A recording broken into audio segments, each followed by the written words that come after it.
So the intangible parts of our existence, such as emotions, are part of the true reality of higher consciousness. If emotions are part of a realm that we cannot experience with our five senses, then how is it that we are all aware of our emotions?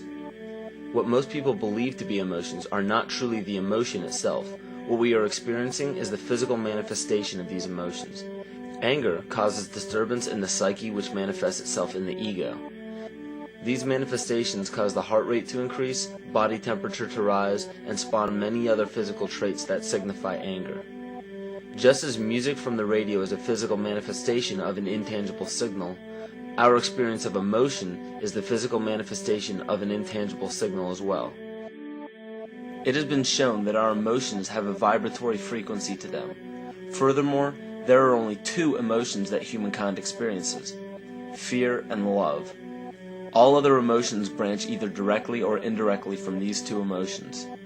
Fear has a long and slow frequency vibration to it, while love has a very rapid and high frequency. To show that vibration is the very foundation of existence, Hans Jenny developed what is known as cymatics in the 1940s to show that when vibrations of sound are passed through a form of media, there is a set pattern that will follow. When the frequency increases, the media develops into a more complex pattern. This is precisely what is happening to our Earth and to humanity.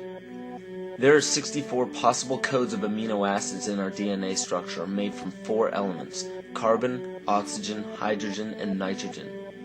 By any means of logic, we should have all 64 codes activated within our DNA structure, yet we presently only have 20 active codes.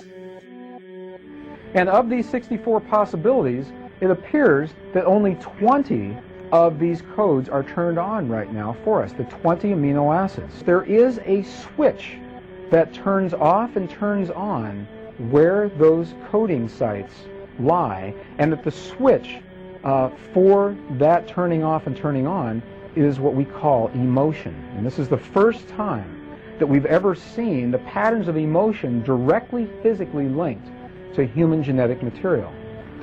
Well, fear is a long, slow wave of emotion.